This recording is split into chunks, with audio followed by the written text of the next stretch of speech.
அன்பார்ந்த இறைமக்களே, கிறிஸ்துவின் மறுப ஜபக்குழுவின் வாயிலாக இன்று உங்களை சந்திப்பதில் நான் பெரும் மகிழ்ச்சி அடைகிறேன். மக்களை சந்தோஷமாக இருக்கீங்களா? நிறைவாக இருக்கீங்களா? மகிழ்ச்சியாக இருக்கீங்களா? மன அமைதியாக இருக்கீங்களா? மக்களே, உங்களுக்காக எப்பொழுதும் ஜெபிக்கின்றவர்கள் இருக்கிறார்கள். இறைவன் எங்களை தூண்டுகிறார். உங்கள் விண்ணப்பங்களை ஏறெடுத்து பார்ப்பதற்கு எந்நிலையிலும் நாங்கள் ஜெபிக்கும்போது அது கண்டிப்பாக நடக்கும். காலதாமதம் ஆகிறதா? ஏதாவது காரணம் இருக்கும் மக்களே. அனைத்தும் நிறைவுபடுத்துவார் இல்லையா? கொடுத்தவர் அவரல்லவா? வாக்கு கொடுத்தவர் அவரல்லவா? மாற்றுவாரா? ஏனென்றால் எசேயா 55 அதிகாரம் 11 இறை வார்த்தையின்படி என்ன சொல்கிறாரு? என் வாய் நின்று புறப்பட்டு வந்த வார்த்தை உன்னில் செயலாக்காமல் என்னிடம் திரும்பி வராதுன்னு சொல்லியிருக்காரா இல்லையா? சொல்லியிருக்கார். அதன்படி அவர் நிறைவாக நம்மளை செயல்படுத்துவார். இன்று அவர் நமக்கு என்ன இறைவார்த்தை தருகிறார் பார்ப்போமா? சீராக்கின் ஞான நூல் அதிகாரம் 33 இறை வார்த்தை 7-9 முடிய. ஒவ்வொரு நாளும் ஒரே கதிரிடமிருந்து ஒளி பெற்றாலும் ஆண்டின் ஒரு நாள் இன்னொரு நாளை விட சிறப்பாக இருப்பது ஏன்? ஆண்டவருடைய ஞானத்தால் நாட்கள் வேறுபடுத்தப்படுகின்றன. அவரே காலங்களையும் விழாக்களையும் வெவ்வேறாக அமைத்தார். சில நாட்களை அவர் உயர்த்தி தூய்மைப்படுத்தினார், சிலவற்றை பொதுவான நாட்களாக வைத்திருக்கிறார். Praise the Lord. கதிரவன் ஒரே நாளில் ஒரே ஒளி தந்தாலும் சில நாளில் ஏன் வெக்கையாக இருக்குது? சில நாளையே அந்த வெப்பம் குறைஞ்சிருக்கு. எல்லாமே இறைவனுடைய திட்டம் தானே. ஆண்டின் ஒரு நாள் இன்னொரு நாளை விட சிறப்பாக இருப்பது ஏன்?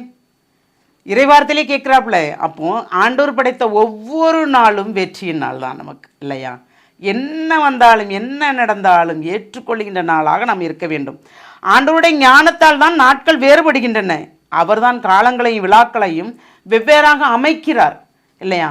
இன்றைக்கி நல்ல வெயில் பார்த்துக்கோங்க அப்படின்னு சொல்லிடும்போது, எப்பா வெயில் தாங்க முடியலையே, கொஞ்சம் மழை இருந்தால் நல்லா இருக்குவே நம்ம மனசுக்குள்ள நினச்சி பாருங்களேன். உடனடியாக கொஞ்ச நேரத்துக்குள்ள மழை தருவார் பாருங்க. தராரா இல்லையா? என்ன வெக்க மார்ச் மாதத்துலேயே இன்னும் இருக்கே அப்படின்னு நம்ம சிந்திக்கிறதுக்குள்ளேயே ஒரு மழையை தந்துடுறார். ஜில்லுன்னு இருக்கும்படி செய்கிறார். அப்போ இறைவன் பாருங்கள், நீங்கள் நினைப்பதற்கு மேலாக செய்கின்ற இறைவனாக நம்மோடு இருக்கிறார் இல்லையா? சில நாட்களை உயர்த்தி தூய்மைப்படுத்துகிறார், சிலவற்றை பொதுவான நாட்களாக வைக்கிறார்.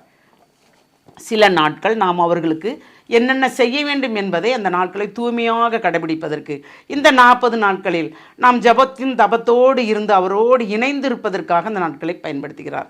நம்மிடம் உள்ள குறைகள் குற்றங்கள் அனைத்தையும் வெளியில் எடுத்து வீசி தான தர்மங்களின் மேலாக நாம் இருக்கும்படி அந்த நாட்களை அமைத்து தருகிறார்.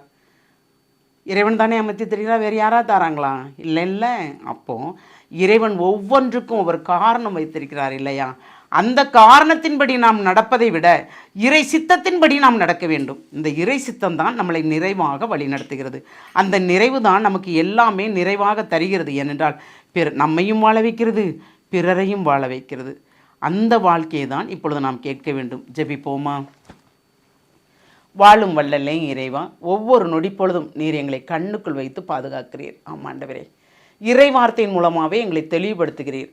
அறிந்தது அறியாதது தெரிந்தது தெரியாத அனைத்துக்குமே நீராக பதிலாக வருகிறீர். எங்களுக்கு நீரே அந்த பதிலாக வந்து எல்லாம் நிறைவுபடுத்துகிறீர் ஆண்டவரே.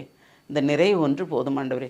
யாராருக்கு என்ன தேவை என்பது உமக்கு தெரியும் ஆண்டவரே. தொலைதூரத்தில் இருப்பவர்கள், ஆமாண்டவரே, வேலைக்கு சென்றவர்கள், வேலை இல்லாமல் இருப்பவர்கள் அனைவரையும் உடைய இரக்கத்துக்குள் ஒப்பு கொடுக்குறோம். அப்பா, எலியாவை போஷித்த தேவன் நீர். ஆமாண்டவரே, திருத்தூதர் பேதுருவை, ஆமாண்டவரே, முதன்மையான பேதுருவை சிறைச்சாலிருந்து மீட்டு கொண்டு வந்தவர் நீர் ஆண்டவரே. அப்படி ஒவ்வொருவருக்கும் ஒவ்வொரு காரணங்கள் இருக்கிறது ஆண்டவரே. அனைத்தையுமே நீர் ஆராய்ந்து பார்த்து ஒவ்வொருவருக்கும் நிறைவான ஆசிரியை கொடுத்து நீர் கொடுத்த வார்த்தையை நீர் மெய்ப்பிக்க போகிற கிருபைக்கு நன்றி கூறி எங்களை முழுமையாக உம்முடைய இரக்கத்துக்கு ஒப்பு கொடுக்குறோம். ஜெபங்கேக்கும் நல்ல பிதாவே. ஆமேன், ஆமேன், ஆமேன்.